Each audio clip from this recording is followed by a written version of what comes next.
Hello, my friend, and welcome to Wisdom Trek. I am Guthrie Chamberlain, your guide to wisdom and creating a living legacy. Thank you for joining us for our 5-day-per-week wisdom and legacy building podcast. Today is day 616 of our trek, and it is Wisdom Wednesday. Every Wednesday on Long Life Trail, we will dig for the nuggets of wisdom that are found in the book of Proverbs. Today, we will explore Proverbs chapter 11 from the Voice translation, which will give us a fresh perspective on this book of timeless wisdom. We are broadcasting from our studios at the Big House in Marietta, Ohio. This past week has been a bit less hectic, and I have been able to get caught up on some of the workloads that have been lagging behind. We are so blessed to be able to have a flexible work schedule that permits us to focus on our children and grandchildren's needs during this season of their life. Our granddaughter Hazel is at Nationwide's Children's Hospital for 2 days again this week as she continues this phase of her treatments. Her markers for leukemia do fluctuate somewhat on a weekly basis, but according to the physician staff, her overall progress has been very positive. It is difficult for her parents and us as grandparents to see her go through the effects of the strong chemo regimen that she is currently on. Some of the chemo is so potent that no one is allowed to handle it with their bare hands, and yet it must be ingested daily by Hazel. We all realize that her situation requires this in order to eradicate the leukemia from her body, but that does not make it any easier to deal with emotionally. We are grateful to God and for everyone who has prayed or helped out in some other manner. If you'd like to keep up on the news about Hazel and read the blog post that her father Nat is writing about Hazel's progress, you can have access to it from basilforhazel.org. We would appreciate your continued prayer for Hazel and her tribe. As we transition to our trek for today, we will see that there is a direct link between wisdom and right living. Those who live according to God's precepts found in His Word are living correctly and are wise to do so. The opposite is also true. As we explore chapter 11 of Proverbs, our focus today will be wisdom and right living. This chapter repeatedly focuses on righteousness, a biblical meaning for right living. The wise person strives to do what is right by others in all areas of life, in personal relationships, neighbors, fellow citizens, co-workers, family members, and ministry. Notice how often right living is connected with deliverance. In contrast, the wicked will trip, be conquered, walk into trouble, perish, and die. This chapter makes the life of right living through right relationships look really appealing. After all, it could save your life. While each proverb usually stands alone, there are sometimes clusters that explore the same ideas. In chapter 11, there is a group about self-control in verses 12 through 13, and another about generosity in verses 24 through 26, exploring these topics from two contrasting ideas. Look carefully at what we are supposed to hold back, criticism and slander, compared to what we are to share, which is our possessions. We seem to love to share our critical opinions, but not our money. Right living creates real wisdom and knows when to shut its mouth and to open its hands. Also, take note how chapter 11 puts wealth in perspective in verses 4, 16, and 28. We're reminded that money pales in comparison to such things as life, honor, and well-being. Even if wealth does come into your life, don't put your trust in it. You don't need a lot of money to live a rich and satisfying life.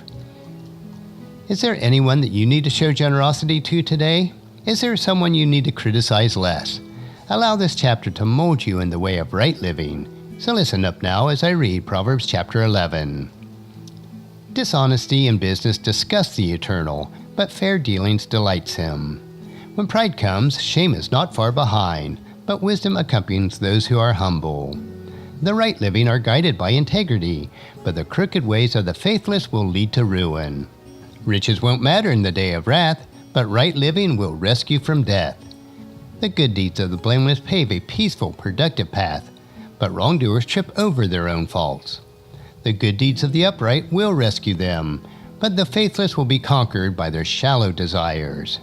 When wrongdoers die, their hope dies with them. Their great expectations vanish into nothing more than a dream. Those who do right are pulled from trouble. It falls on the wrongdoers instead, who are left to sink into their own problems.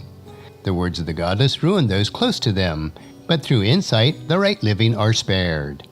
When prosperity comes to those who do right, the whole city celebrates. But when the wicked get their just punishment, there is joyous cheering. A city thrives through the blessing of those living right, but the words of the wrongdoer will bring it to ruin. Whoever puts down another is not wise, but the one who knows better keeps quiet. A gossip can't keep anything confidential, but a reliable person protects a secret. Without wise guidance, a nation falls, but victory is certain when there are plenty of wise counselors. Trouble compounds when you guarantee a stranger's debt, but you'll be safe if you refuse the pledge. A gracious woman acquires honor, but cruel people are only interested in acquiring money. Kindness is its own reward, but cruelty is a self-inflicted wound. The wicked earn a living by deception, but the one who plants righteousness gathers a true harvest. Indeed, those who do what is right will live a good life, but those who pursue evil will die. The Eternal detests a crooked heart and a warped mind, but he takes pleasure in those who follow the right path. Certainly, those who do wrong will not escape punishment, but those who do right will go free. Much like a gold ring in a snout of a pig, so is a beautiful woman who lacks good judgment. Those who live right crave what is good, but the prospect of wrongdoers is wrath. One shares liberally and gains even more, while another hoards more than is right and still has a need. A giving person will receive much in return, and someone who gives water will also receive the water he needs. Curses fall on those who hoard food, but blessings come to those who sell food. Those who seek good find goodwill in others, but those who look for evil are sure to find it. Those who trust in their wealth are headed for great disappointment, but those who do right will sprout like green leaves in the spring. A person who stirs up trouble in his family will inherit stormy winds. The foolish troublers will end up serving the wise. The tree of life grows where the fruit of right living falls, and whoever wins souls is wise. If the righteous can expect to be repaid on earth, how much more can the ungodly and the sinners? That concludes our exploration of Proverbs chapter 11 today. If we practice right living according to the precepts found in chapter 11, then we are certainly wise. If we are wise, then we will follow these precepts. Each week we will explore a full chapter in Proverbs, so I hope that you'll join us next week for chapter 12, so that you can gain wisdom, insight, and understanding for yourself. The entire book of Proverbs provides us with rich wisdom, insight, and understanding on a myriad of life issues. And regardless of where you are on your faith walk, if the precepts of Proverbs are followed, your life will be rich and satisfying. I encourage you to take them and plant these seeds of wisdom into your heart so that you'll reap a harvest of wisdom throughout your life. Tomorrow we will hike another short trail on our Wisdom Unplugged series, where we will discover an inspirational wisdom quote. So encourage your friends and family to join us and then come along with us tomorrow for another day of Wisdom Trek, creating a legacy. That will finish our trek for today. If you'd like to listen to any of the past daily treks or read the Wisdom Journal, they are available at wisdom-trek.com. You can also subscribe on iTunes or Google Play so that each day's trek will be downloaded to you automatically. And thank you so much for allowing me to be your guide, your mentor, but most importantly, I am your friend as I serve you through the Wisdom Trek podcast and journal. And as we take this trek of life together, let us always live abundantly, love unconditionally, listen intentionally, learn continuously, lend to others generously, lead with integrity, and then leave a living legacy each day. I am Guthrie Chamberlain, reminding you to keep moving forward, enjoy your journey, and then create a great day every day.